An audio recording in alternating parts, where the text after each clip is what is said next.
एक बादशाह एक रोज अपने वजीरों के साथ कहीं सफर पे निकला। रास्ते में एक दरिया पड़ा तो उसने कश्ती खरीद कर अपने वजीरों के साथ उसमें सफर करना शुरू कर दिया।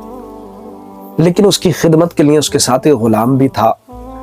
जब वो कश्ती दरिया के बीचों बीच पहुंची तो चूंकि वो गुलाम पहली मर्तबा कश्ती में सफर कर रहा था, वो डर की वजह से चीखने चिल्लाने लगा, बहुत शोर करने लगा। तो चूंकि बादशाह रहमदिल था, उसने कुछ ना कहा और वो बर्दाश्त करता रहा। लेकिन उसकी चीखों की आवाज और उसके रोने की आवाज उन वजीरों को बर्दाश्त ना हुई और वो कहने लगे कि बादशाह, इसको खामोश किया जाए। वो बादशाह कहता है कि मैं इसको कैसे खामोश कर सकता हूं?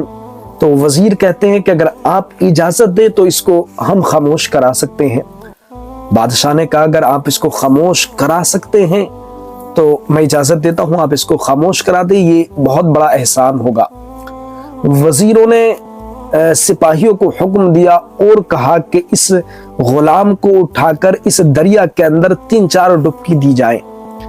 जब सिपाहियों ने उठाकर उसको डुबकी दी गई तो वो डर की वजह से बिल्कुल खामोश होकर कश्ती के किनारे में बैठ गया।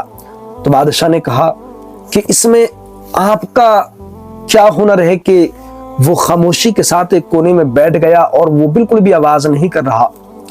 वो वजीर कहते हैं कि चूंकि ये जब कश्ती में बैठा था तो इसका दिल मुतमईन नहीं था, लेकिन जैसे ही इसे दरिया के अंदर डुबाया गया और इसने उस चीज को जब देखा तो इसे अब भरोसा हो गया और खामोशी के साथ जो है कश्ती में बैठ गया।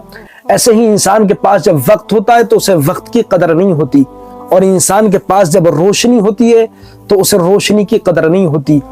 आज लोगों के पास न जाने कितना खाना है, लोग रिज़्क़ की कदर नहीं करते।